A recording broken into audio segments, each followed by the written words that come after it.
안녕하십니까, 레필입니다. 6월 10일 시스템 반도체 파운드리 종목 리뷰하도록 하겠습니다. 증시부터 보겠습니다. 자, 오늘 옵션 만기일이었습니다. 내일 마녀의 날이었고요. 생각보다 이제 장이 조금 상승으로 마감을 좀 했습니다. 지금 보시면 기간은 코스닥을, 웨이는 코스피를 마지막에 많이 매집을 하면서 마무리를 했고요. 기간은 코스피를 또 많이 매도를 했습니다. 자, 이제 옵션이 끝났기 때문에 이제 새로운 장이 내일부터 열리게 되고요. 통상적으로 이제 금요일에는 별로 장이 좋지 않기 때문에 다음 주 월요일부터 슬슬 좀 움직여 보지 않을까. 그래서 이 기간과 외국인의 그 매매 동향을 좀 잘 지켜보시면서 가시면 좋을 것 같고요. 금액을 보시면 이제 기간이 마지막으로 많이 매도를 했는데 어떻게 이어갈지, 그 다음에 외국인이 이제 매수를 하면서 다시 한번 코스피를 끌어올릴 것인지. 자, 지금 마지막에 아주 애매하게 상단을 지키면서 마무리를 좀 했는데, 자, 이번 6월 달이죠. 6월 달에 이 코스피가 치고 나갈지 말지에 대해서 좀 결정이 나지 않을까라는 생각을 해봅니다. 자, 그래서 6월에 결정이 나지 않고 또 똑같이 이제 횡보를 좀 하게 된다면 이제 계속해서 이 이평선들이 모이는 지점이 올 거고, 좀 더 횡보를 하다가 움직일 수도 있겠지만 이제는 좀 올라가야지 않겠나라는 생각입니다. 자, 그래서 삼성전자, 현대차, 기아차 뭐 이런 대형주들이 다시 한번 움직이지 않을까라는 생각으로 이제 한번 살펴보기 시작했고요. 그 다음에 코스닥은 마찬가지 오늘 양봉으로 바이오주들이 좀 꿈틀거렸습니다. 그래서 바이오주 위주로 오르면서 지수를 또 끌어올렸고요. 상단에서 중턱에서 지금 머물고 있는데 코스닥도 마찬가지 수급이 들어오느냐 마느냐에 따라 좀 주목을 하시면 되겠습니다. 최근에는 이제 기관이 들어오는 모습이죠. 그래서 이 매수세를 계속 이어갈 것인지에 대해서 주목하시면 되겠네요. 지수 선물은 여전히 별로 움직임이 없습니다. 나스닥, 다우 거의 부합이고요. 그 다음에 유럽도 마찬가지. 그래서 지금 계속 이번 주 내내 큰 움직임 없이 진행이 되고 있기 때문에 여러분들도 좀 지겨우실 거라고 생각하고요.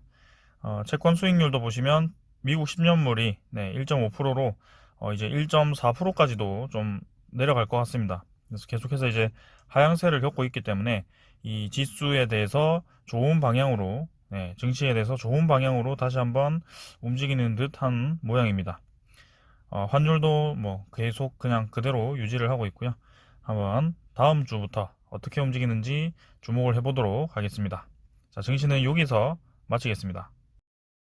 자, 시스템 반도체 보겠습니다. 그 전에 먼저 말씀을 좀 드리자면, 제가 이제 공지에도 말씀을 좀 드렸듯이, 최근에 이제 너무 이제 스펙트럼이 좀 넓어지면서 이 종목을 매일매일 리뷰하기가 조금 힘들어졌습니다. 그래서 너무나 이제 종목이 많다 보니까 다 이제 제가 대응하기도 좀 어렵고, 그다음에 새로운 종목들이 좀 보이고 있기 때문에 이렇게 기존에 진행하던 종목들은 크게 방향만 좀 잡아드리고 매일매일 리뷰하기보다는 가끔씩 이제 그 방향만 잡아드리면서 좀 진행을 하는 게 맞다라고 생각을 하고요. 사실 이제 제가 무슨 이제 트레이딩을 하면서 막 매수 타점을 알려드리고 매도 타점을 알려드리고 그렇게 진행하는 것이 아니고, 원래는 이제 가치 투자를 하면서 이 저평가되어 있는 종목을 찾는 것에 초점을 맞추면서 이 시스템 반도체 파운드리 종목도 제가 시작을 좀 했었습니다. 그래서 원래는 이제 SFA 반도체, 시그네틱스, AD칩스는 제가 오래전부터 리뷰를 좀 해왔고요. 거기에 대해서 지금 상당히 주가가 많이 오르는 상태이긴 하죠. 하지만 다시 한번 추가 상승이 좀 예상되는 시점이기 때문에 지금 가치를 평가받기에는 아직도 여전히 저평가되어 있다라고 생각을 하기 때문에 이렇게 진행을 한다는 점 말씀을 드리겠습니다. 자, 그래서 먼저 SFA 반도체부터 좀 보자면, 오늘 이제 옵션 만기일임에도 불구하고 이제 코스닥 쪽으로 수급이 좀 몰리면서 이런 S&P 반도체도 마지막에 말아 올렸습니다. 그리고 시간 외 가격도 7,500원으로 상승시켜서 마무리를 좀 했고요. 자, 그래서 S&P 반도체 21선 한번 뻗고 나서 결국에는 이제 음봉으로 다 이 양봉을 메워버렸죠. 그리고 다시 한번 아래 꼬리 달면서 반등을 좀 해줬고요. 21선 지지 라인이 나왔습니다. 그래서 이 정도쯤이면 이제 이 갭을 이제 서서히 메우면서 다시 한번 이제 출발하기 위한 준비를 좀 할 건데요. 분명히 한번 크게 올라갈 가능성이 높다라고 봅니다. 그래서 SFA 반도체는 너무나도 이제 오랫동안 질질 끄는 경향이 좀 있어서 상당히 이제 체력적으로 좀 소모가 많이 필요한 그런 종목이기도 합니다. 그래서 시간을 두고 지켜보심이 좋을 것 같고요. 전체적인 얘기를 좀 드리자면 이 박스권, 전체적인 박스권 안에 계속 갇혀 있기 때문에 지금은 이 박스권 하단에 위치를 하게 됩니다. 그래서 21선과 121선을 지켜서 다행이지만 좀 깨더라도 여기서 요런 라인 있죠? 7040원 라인 정도는 좀 지켜준다면 다시 한번 올라갈 수 있다. 하지만 이제 한번 힘을 주면서 좀 나가줘야 되는 타이밍인 것 같고요. 21선과 61선이 같이 좀 하락을 하고 있는 상태에서 이제 좀 이평선들을 누이기 시작했습니다. 그래서 삼성전자에 대해서 제가 어제 좀 주목을 하기 시작했는데요. 삼성전자가 이제 다시 한번 상승을 위한 준비를 좀 하고 있고, 그 디램 익스체인지라는 것을 보면 여기서도 한번 제가 말씀을 드리겠습니다.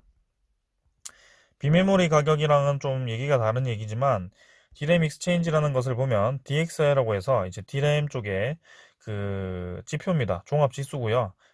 요게 이제 삼성전자 거의 비슷한 흐름을 가지게 됩니다. 주가를. 근데 지금 최근에 그 가격이 다시 한번 상승으로 자리를 잡았고요. 거기에 따라 삼성전자의 주가도 다시 한번 올라갈 가능성이 높다라고 보여집니다. 왜냐하면 D램의 판매 가격이 높아진다면 이 수익률이 높아지기 때문에 삼성전자 입장에서는 상당히 좋고요. 근데 이제 SF 반도체나 이런 비메모리 파운드리 종목들은 사실 D램 가격과는 조금 먼 얘기지만 그래도 이게 대장주가 좀 움직이기 시작하면서 반도체 쪽으로 수급이 몰려온다면 결국에는 같이 관심을 좀 받기 때문에 이런 것도 주목을 해볼 필요가 있다라고 보여집니다. 그래서 자, 이제는 상승이 좀 나오면서 이 음운 구름이 조금 두껍긴 합니다만 좀 이제 시간이 걸리면서 차근차근 이 수렴 구간을 만들 것으로 보이고요. 한번 크게 조만간 크게 한번 상승할 만한 그런 자리가 나올 것으로 보입니다. 그래서 조금만 더 시간을 가지고 지켜보시면 좋겠고요. 외국인이 이제 매도를 멈추고 매수 하면서 막 어느 한 방향으로 가는 것이 아니지만 그래도 완전히 매도를 멈춘 것 같습니다. 그리고 기간이 조금씩 이제 들어오기 시작했고요. 자, 그래서 거기에 따라 SF 반도체도 한번 기관이나 외국인 둘 중에 하나가 크게 치고 들어온다면 올라갈 수 있다. 그 다음에 시그네틱스고요. 시그네틱스가 1800원 위로 올라갔다가 또 어느 정도 하락을 좀 했습니다. 그래서 고점 라인 완전히 이 음봉까지는 뚫지 못하고 또 그 고점에서 이제 떨어졌는데요. 이 정도에서 이제 자리를 좀 잡고 다시 한번 N자로 좀 올라갔으면 합니다. 그래서 이번에는 이 지겨운 박스권을 좀 뚫어줬으면 좋겠고요. 분명히 이제 SF 반도체와 비슷한 흐름으로 가다가 이 시그네틱스라는 종목은 상단을 먼저 진입을 했습니다. 그래서 SF 반도체도 비슷하게 좀 흘러갈 가능성이 높다라고 보여지고 시그네틱스는 두터운 우문구름을 뚫으면서까지 이렇게 꾸준히 뭔가 우상향하는 크게 움직이지만 결국에는 저가를 높이면서 우상향하는 모습으로 가고 있습니다. 그래서 여러분들 시그네틱스는 임원분들이 계속 매집을 하고 있기 때문에 계속 수량을 늘리고 있기 때문에 저는 좋다고 생각을 하고 있고요.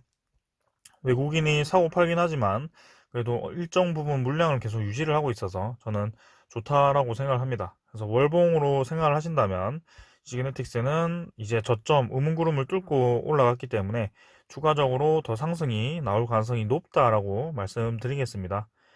AD칩스는 저번에도 이제 유상증자 때문에 이제 시간이 좀 필요하다라고 말씀을 드렸고 이제 241선 정확하게 딛고 반등을 좀 했습니다. 그래서 여기까지는 안 내려가겠다. 241선 아래는 안 내려가겠다라고 얘기를 하는 것 같고 이 241선 위에서 좀 자리를 오랫동안 잡아야 될 것 같아요. 그래서 유상증자 발행가액이 정해질 때쯤에 이제 서서히 좀 주가가 반등을 하면서 힘을 좀 줄 것 같고 확실히 이 박스권 전체가 깨졌기 때문에요.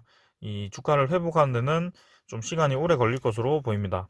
근데 그 유상증자가 성공하느냐 마느냐에 대해서도 좀 중요한 얘기긴 하지만 지금 당장에서는 이 저점이라고 해서 추가 매수를 하기보다는 유상증자가 잘 마무리되고 그 신주 상장이 어떻게 되느냐에 따라 좀 주가가 바뀔 수 있기 때문에 거기에 대해서 주목을 하시면 되겠습니다.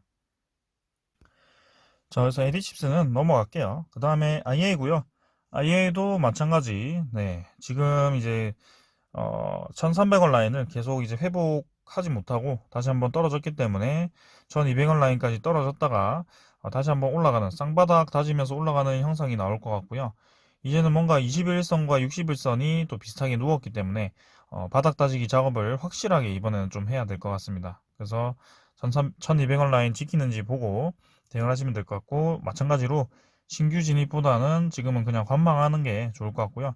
그래도 다행히 이제 좀 벌어지면서 떨어졌었는데 이제 다시 한번 이 이평선들이 좀 뭔가 모이고 있기 때문에 조금씩 이제 시간을 가지면서 지켜보시면 되겠고요.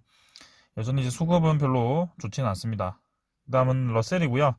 러셀 105원 내려서 이렇게 4,995원이고 생각보다 좀 질질질질 하면서 상승분에 대해서 모두 반납을 좀 했는데요. 보통 이제 세력주들이 이렇게 올렸다가 다 이제 상승분 반납시키면서 내렸다가 올렸다가 내렸다가 이렇게 하는데, 이러다가 이제 이 고점을 한 번에 돌파하는 그런 양봉이 나오기 마련입니다. 그래서 러셀 같은 경우도 저는 세력주 중에 하나라고 생각을 좀 하고요.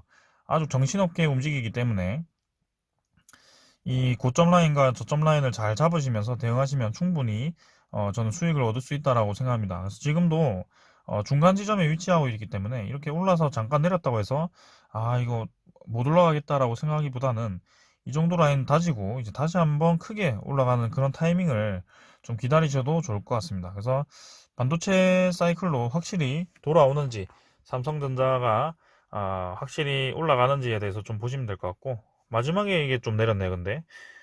뭐, 다른 소식이 있었던 건 아닌 것 같고, 일단은 러셀, 이제 삼성전자가 움직인다면 같이 좀 움직이지 않을까라는 생각으로 기다려 보겠습니다. 그래서 오늘은 뭐 이 정도로 보고 마치겠습니다. 시스템 반도체 저는 한 번 더 상승이 나올 거라고 생각하고 기다리고 있고요. 삼성전자와 함께 같이 보도록 하겠습니다. 감사합니다.